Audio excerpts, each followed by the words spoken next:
Hey guys, Tom Hanks here. Today we have another race in the Tom Hanks Racing Series Season 1. We're already in the third and final round at race 2 out of 3. And I will switch to BeamNG momentarily and we will get into the actual race. Obviously, I'm going to warm up first, as always, and then we're going to get into the competitors, of which there's only 6 left. Yeah, but this being said, today's race will take place in Italy on the Asphalt Hill Climb 1. And I will start with my own car as always. One moment here, please. There we go. All right. Good. So, since last week, a couple of things have happened. None of which will affect the actual cars or the rest of this competition for that matter. But, well, actually, take that back. Beam had some changes. In particular, some of the graphics were revised, and I actually did already notice that in Italy here. But also, there is now a understeer canceling assistant for keyboard and gamepad players. So that's pretty useful. I don't think I haven't played around too much with it yet. I'm just gonna keep it as I've said it right now. I'll show you, and then yeah, it'll be the same for every car anyway. So I'm not gonna change this for every car. So I think, yeah, gameplay understeer reduction assistant. The strength is at 75%. That's the default setting. I changed slow down too, so the lowest steering input that it goes to, I raised that from 30% to 40, and I left the. I think I left the start and stop point of the decline the same. I think I didn't change those. Maybe I decreased the starting point slightly, but anyway. So that's what this does. We'll see what it does in practice, whether or not it affects the time. I mean, I could do a test run with and one without to see if it actually affects the car's overall performance, if you guys want. But I would only do that with my car, and well, whichever way we want to have it, I could then run all of the other cars with. I could just turn it off because we didn't have it before in previous races, and that would also be fine. But for now, I'm gonna leave it on, and let's get into it.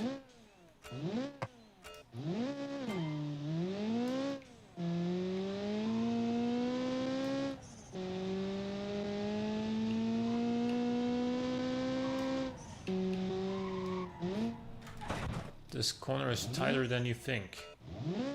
You can't go flat out through there. I've driven on here before in previous challenges that I've done. I wouldn't say I'm super familiar with the track. Well, normally I don't do that though.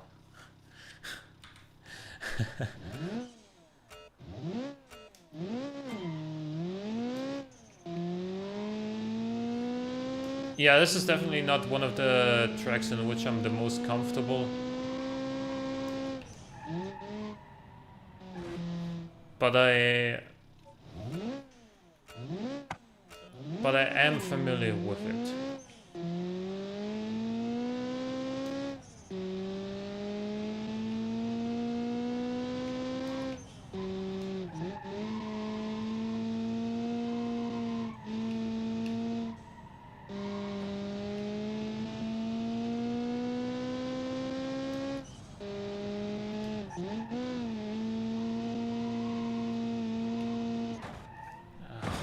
Man, you know what? You know what's throwing me off here? It's the steering assistant, because previously, and I'll show you here. Normally, you would have like full steering input all across, right? And now when I have my steering input and the car is going, let's say, 100 kilometers an hour, it should be something like here, you already have reduced steering. So a corner that I could have previously taken at that speed, now I can't. Yes, that'll also induce more understeer if there isn't enough grip. But if there is, then, now it's just not... I'm just going to turn this off now, actually.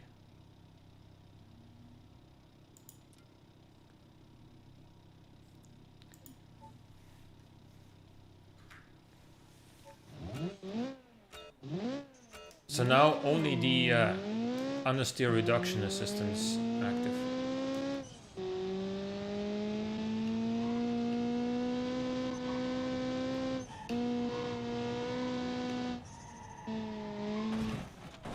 Yeah. Not my finest moment.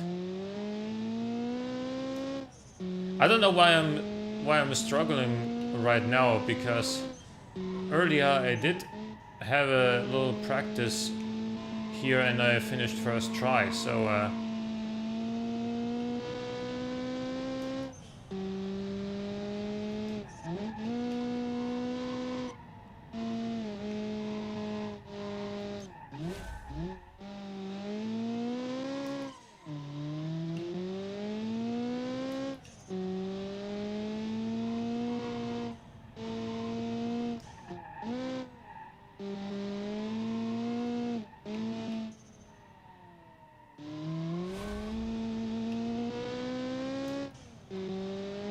as I think you saw already in the options when I was there a second ago, I completely disabled the oversteer correction assistant as well. Man, that rock on the inside there.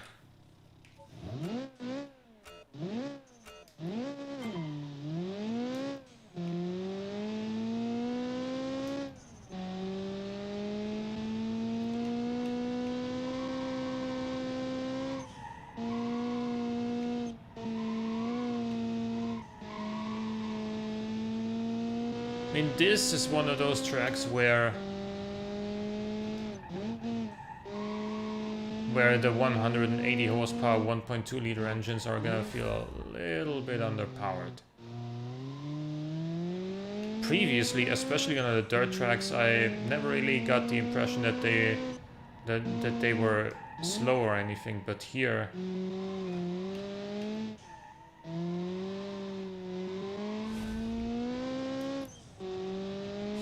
that you have like these hairpins and these long straights and whatnot,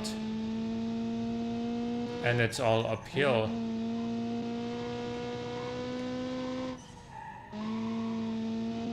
Here is where you notice the lack of power relative to some other racing or sports cars.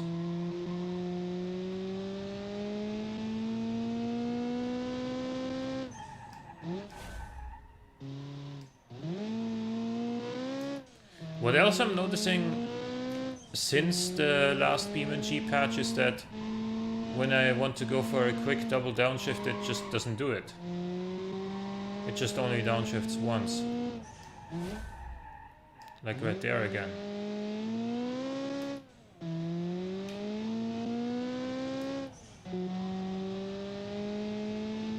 But at least I know that's a function that is happening every time. Now it's not unpredictable. It's just...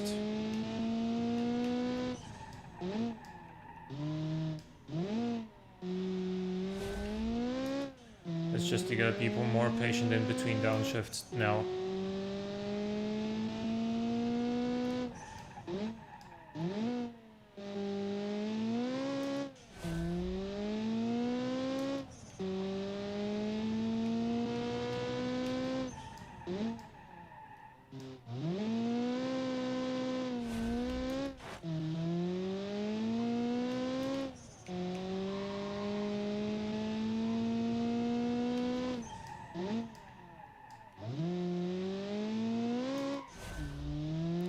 on that braking point there.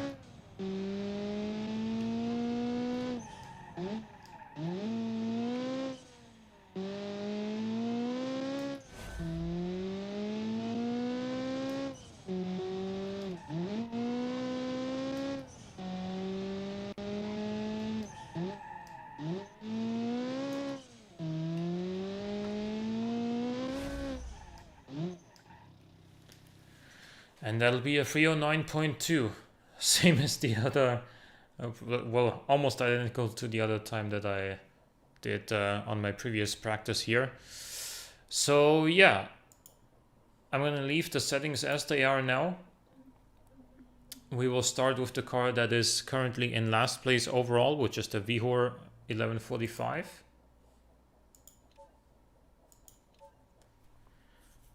And that'll probably still be quicker than my car. Because that's just always how it goes.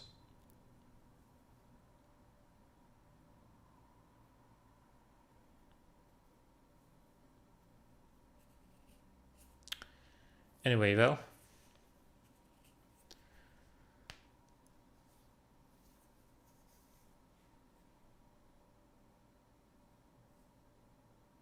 We get the 6 best cars remaining for this and the next race. The winner overall is pretty much already decided. No, not only pretty much, I think it's like guaranteed. But there is a battle for second and there is a battle for third place. Oh, and a battle for fourth, sorry, I mean. So there's second and third are very close, fourth and fifth are very close. Sixth, so this car is unfortunately not very close to fourth and fifth. At least it would be surprising if it managed to break into that position from here.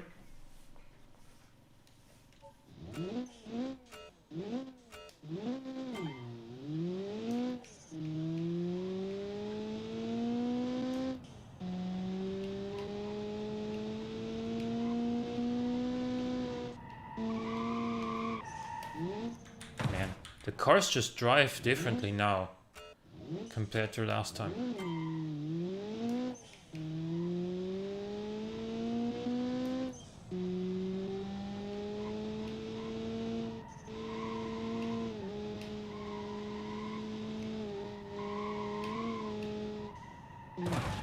You know what?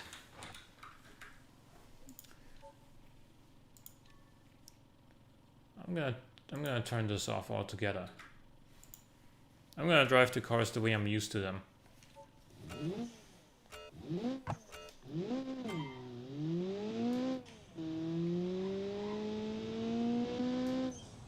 Again, this I'm gonna leave it the same for every car.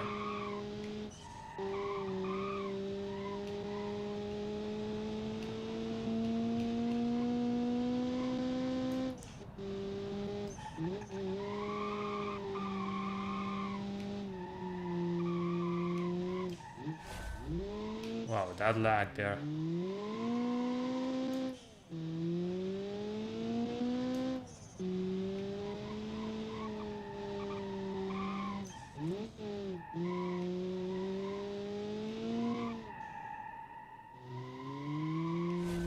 I'll also be honest, with every update that BeamNG makes, it seems to run worse. And I don't have a particularly bad rig, but I do wanna build a new one, you know, early next year or something like that.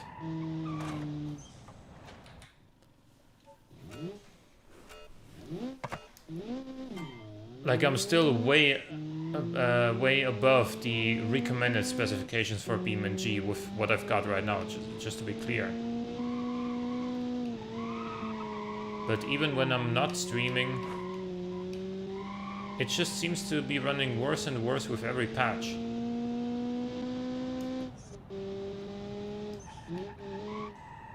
Performance-wise, and so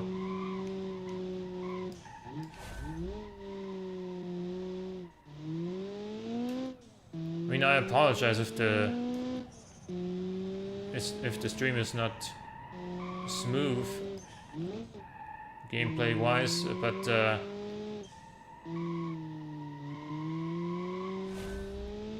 part of that is just because the game isn't running very well.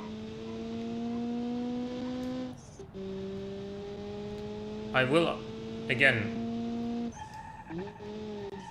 I will build a new rig in the coming months, but you know, not next week or so.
Alright, let's see, we're getting closer to the finish line.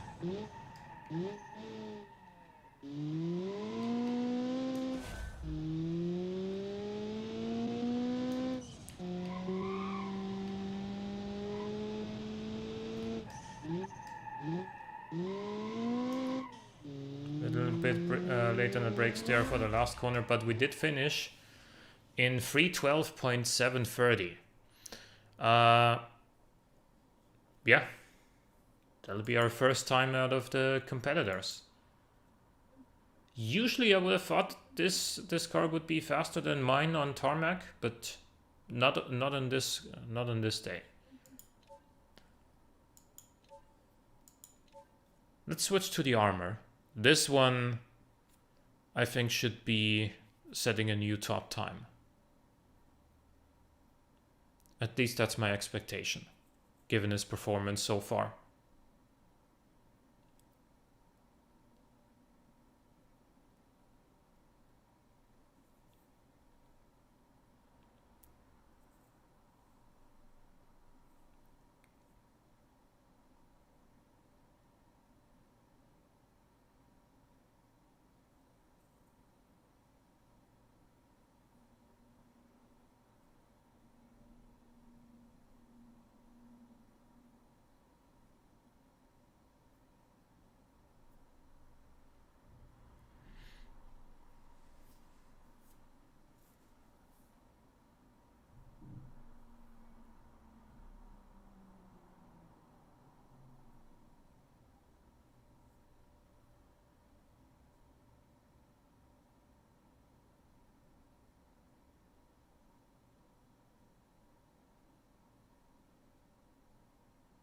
Oh yeah, and the other thing that changed since last week is of course related to automation, and they've completely reworked the engine designer once again. Well,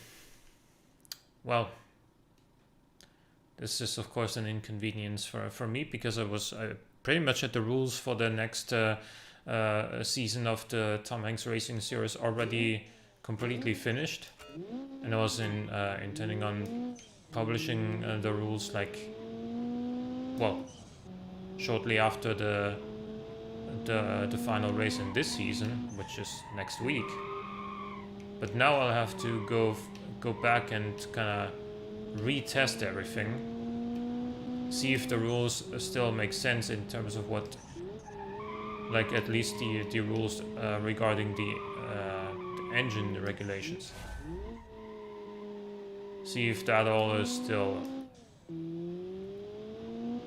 if that's all still, you know,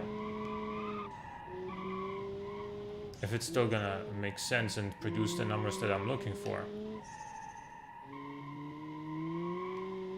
If not, then gonna have to rewrite the rules basically.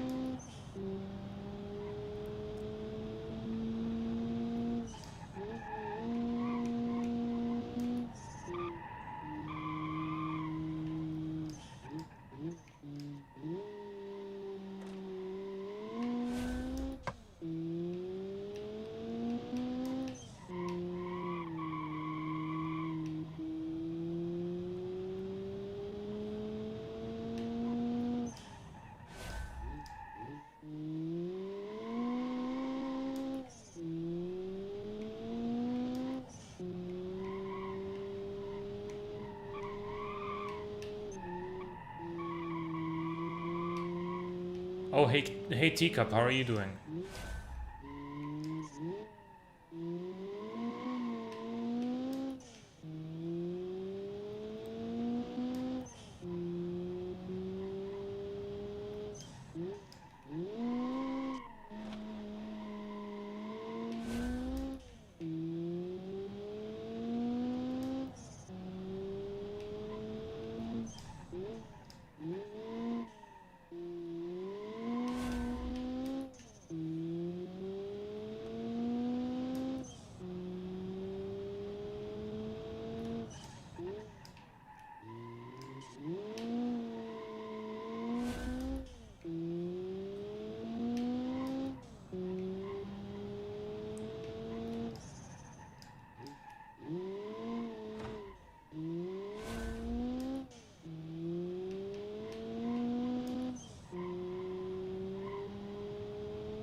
Alright, so this car is already a couple seconds faster at this checkpoint than the VHOR was, but I think anyway.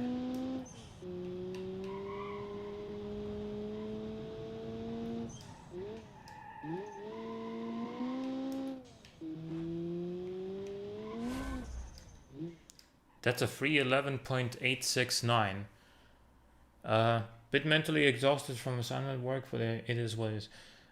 I'm doing well. Like in my personal life, I'm doing well. It's just that a couple of things are sort of frustrating with automation and Beam at the moment. Not just that automation completely reworked the engine designer again, but also Beam with its recent changes.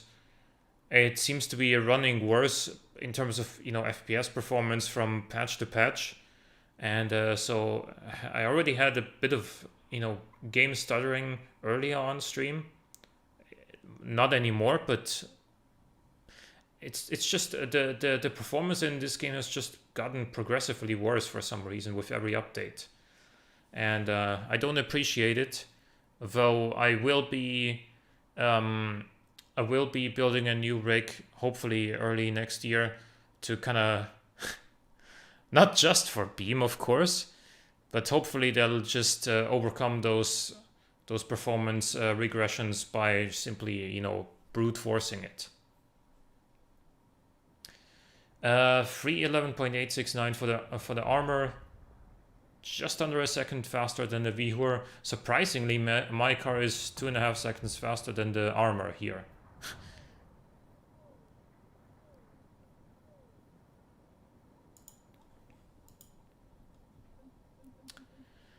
Next in line is the Saishin. This and the armor are very close together on the overall standings right now.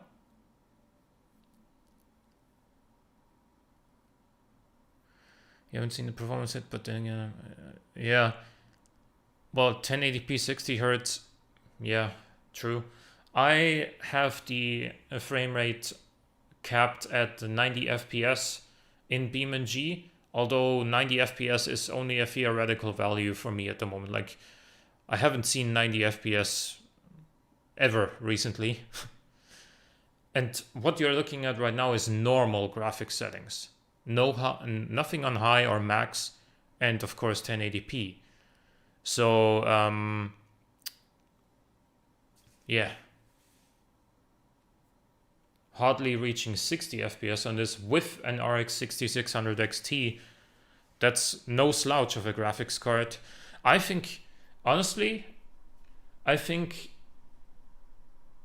Correct me if I'm wrong with this, but my assumption is that I'm looking at a CPU bottleneck because is BeamNG running only on a single thread? It looks to be running on only a single thread, and well, my Ryzen 7 2700X is, you know, an okay CPU still, clocks to 4.3 gigahertz, but it's just there are just way faster chips out there right now, and I think that's where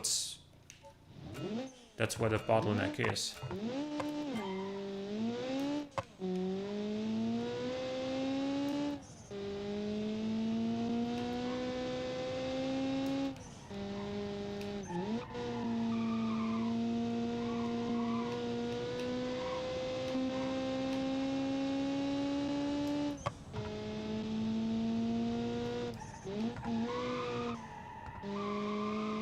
Bit wide there.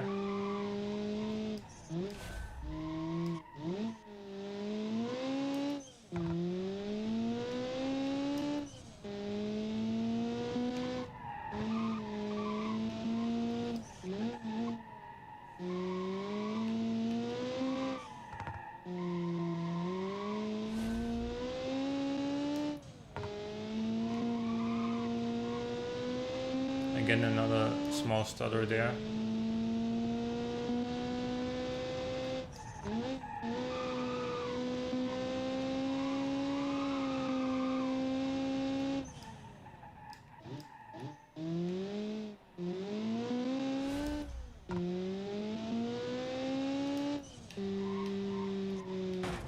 Ah, come on.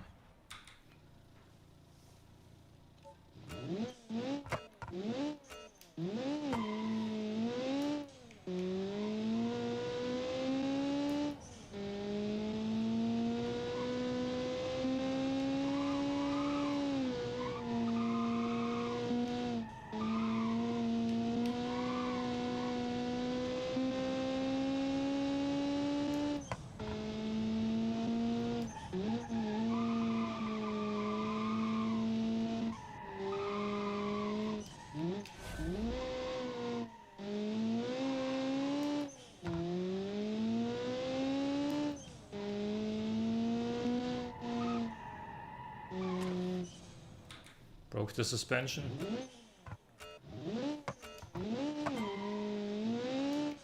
But yeah, I think I've actually monitored this with the task manager, although not sure how reliable the task manager is at these things, but that data would suggest that Beam is only single threaded. And, you know, pretty clearly, as you try to render more and more assets, more and more textures through a single thread, eventually you're gonna run into a bottleneck depending on what your CPU is. And in my case, it's not the newest model, and even when it was new, it wasn't exactly the fastest single-threaded CPU out there, although it was decent.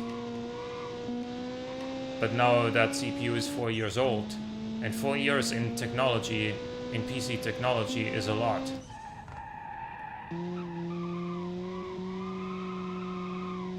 Why didn't it downshift?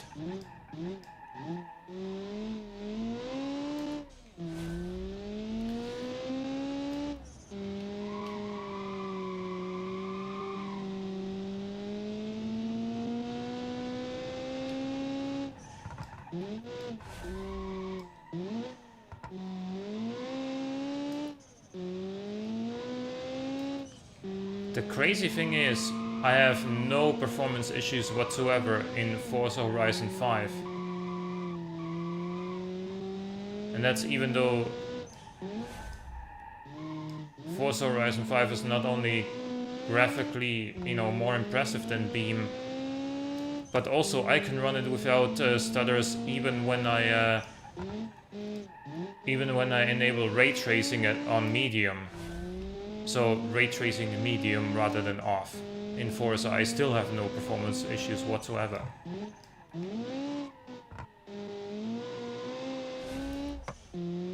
So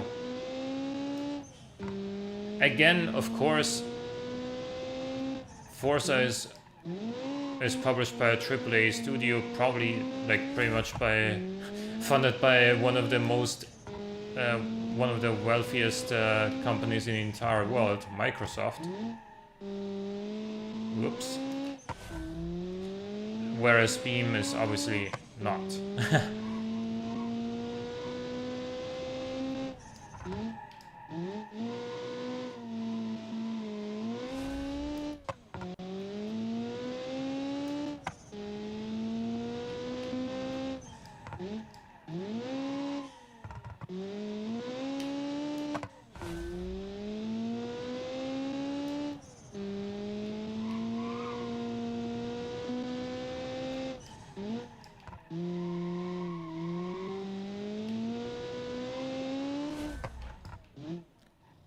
310.06 for the Seishin,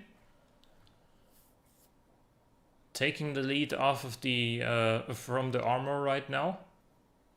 So that'll be good for the overall battle, I think.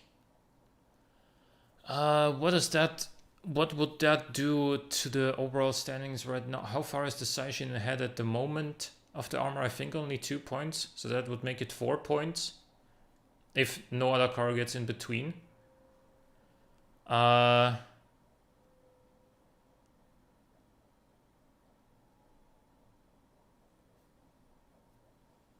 would mean that the armor would have to beat the Seishin by 2 spots in the last race, then it would be tied. Well, it would basically... Well, it probably... basically, they're in 4th and 5th place respectively overall. So it wouldn't really matter if they tie for 4th. It's not like there's any prizes anyway. But yeah, it's looking good for the Seishin at the moment.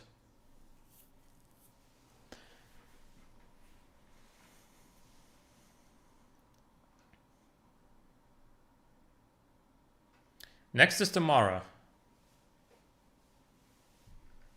The prize is pride.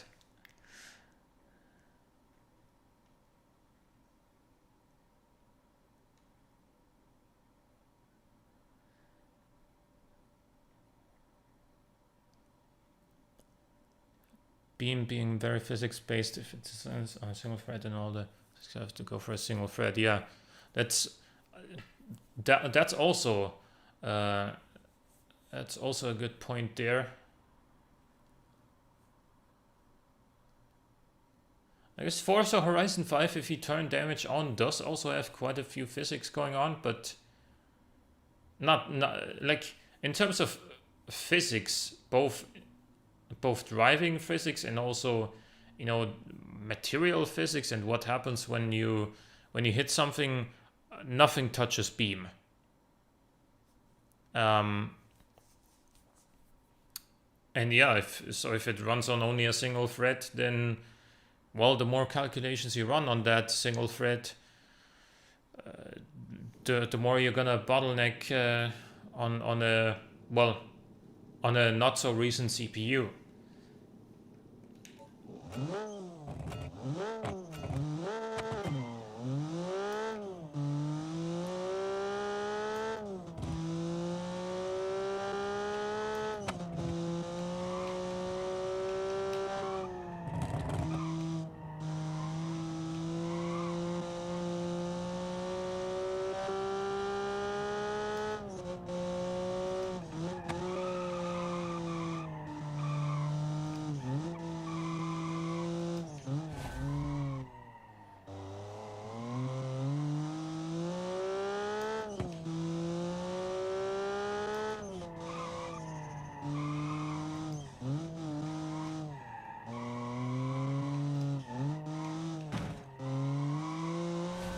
was just a bit of trim that fell off. We're still good.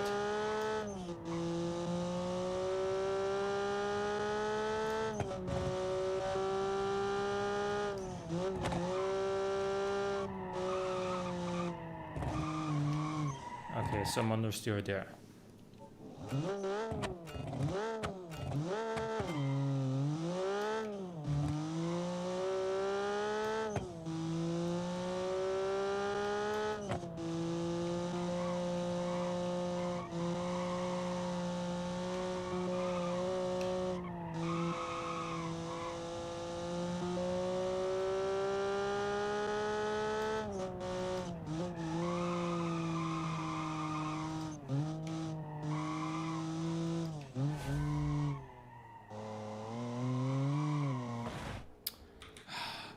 Hit the gas a bit too soon there.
The Mara so far is the only car with gearing short enough that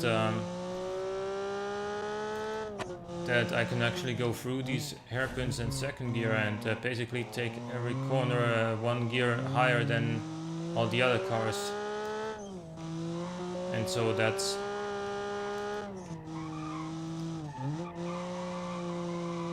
might come in as an advantage.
Oh yeah, this is going to be quick.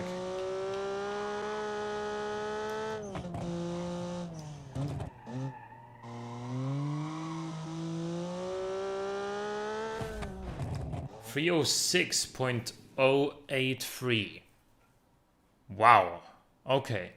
Now this is a new benchmark. 4 seconds quicker basically than the Saishin.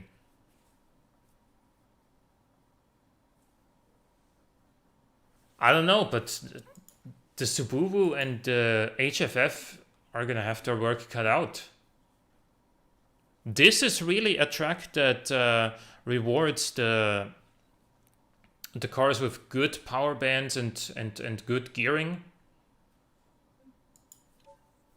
because it's effectively like everything is uphill, and it's basically a whole bunch of straights and hairpins, right? And so if you can just, if you can put the power down well and do and you know, you have a wide power band to get you up to speed in between those hairpins, then your car is going to be quick.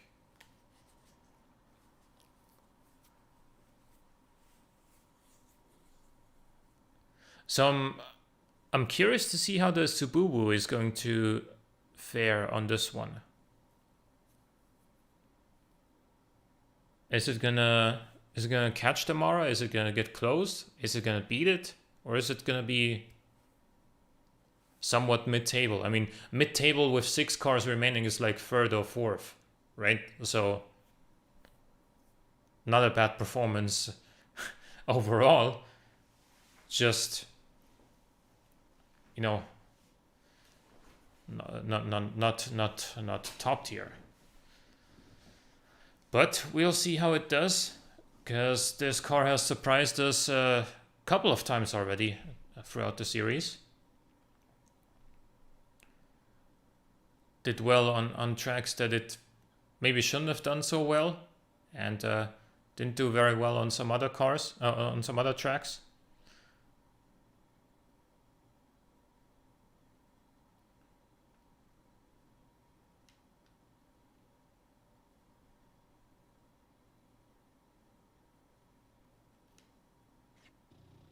Okay, so you're gonna say that the Subaru is going to match the Mara roughly. Okay.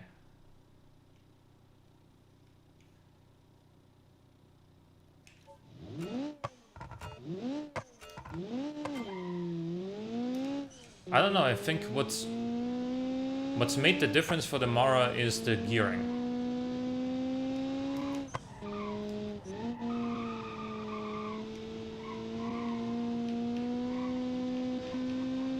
More so than its excellent handling.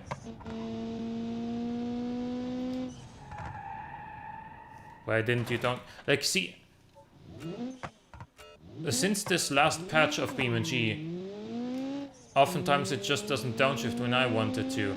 At first I thought, okay, it's when I want to do a quick double downshift, but there I wanted a single downshift and it didn't do it. Again, in Forza with the exact same control mapping, no issues.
Ran wide a bit there, but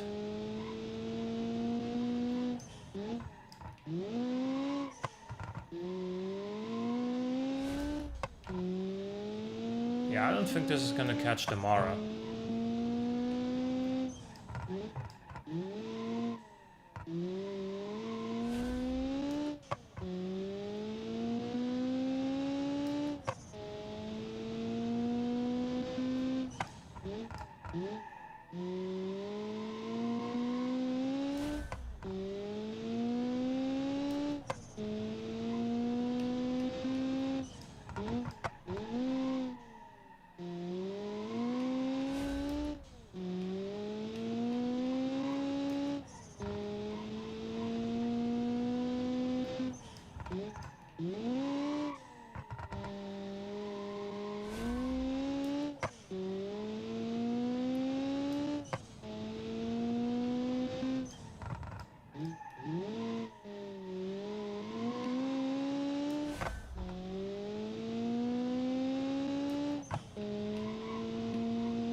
.06 for the Subaru.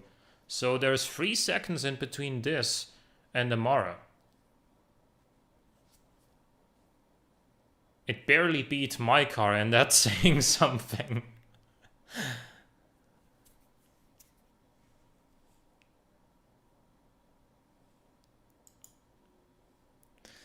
Anyway. We've got one more car remaining. And even though this is 3 seconds slower than the Mara, it's still in second place as of right now. So the pressure is on the HFF. And yeah, beating the Mara is not going to be easy. And well, the thing is, normally you would say the pressure is on, but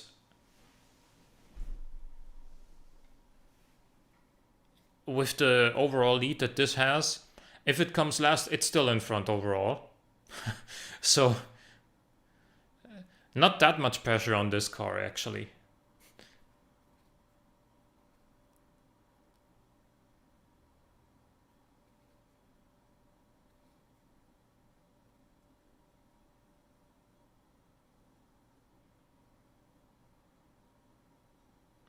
But if the HFF Pride, which has actually lost one race so far, but won everything else, if it wants to maintain its almost undefeated streak, which it has won the last, 5 races, so if it wants to win the 6th in a row, then it's gonna be hard, because the Mara was just plainly excellent up here.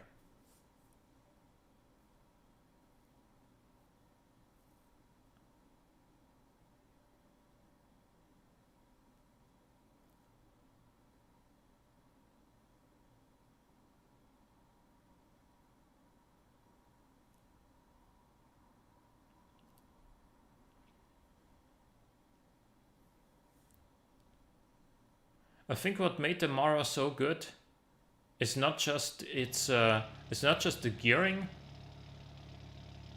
It was in part also its front end grip that allowed it to carry just that little bit more more speed through those hairpins than the Subaru, and that in turn allowed it to stay within the power band in that higher gear and just take off right away.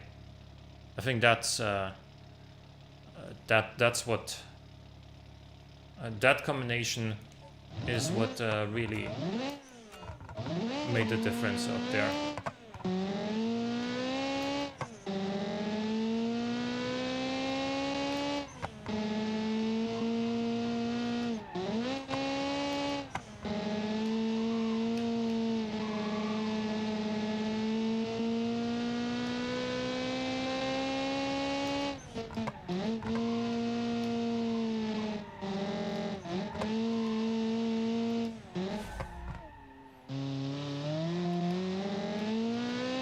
But guess what? This can also take these hairpins in second.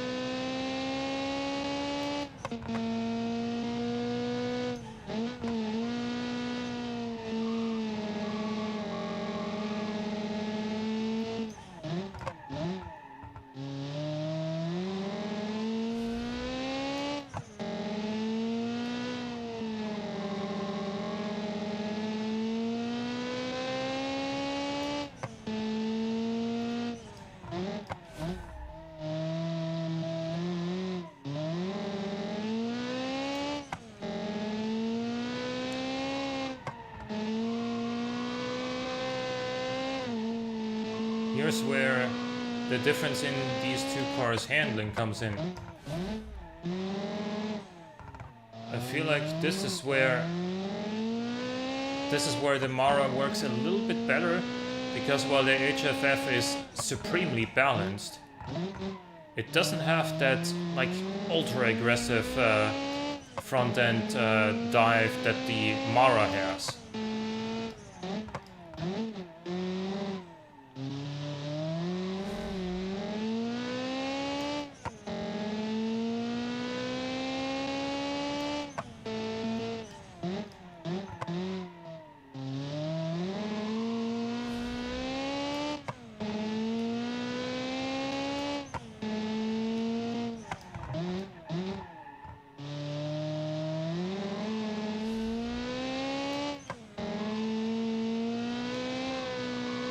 What I think is gonna carry this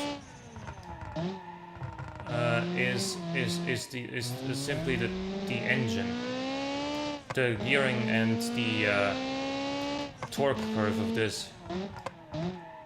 Because if you've actually taken a look at the torque curve in this car, it's insane. Or rather the power curve. It makes 180 horsepower, not just at redline, but like at like 4,500 RPM already or something. And that's why it's so fast here, yeah? 303.3 for the HFF. Whew, yeah. This was clearly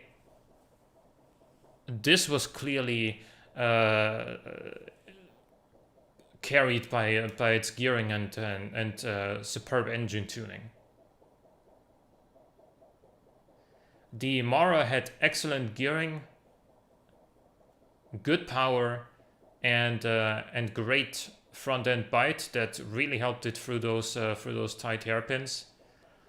And then we had the Subaru that had good power, not ideal gearing for this track, and a little bit less front end grip than these two, but still solid third place.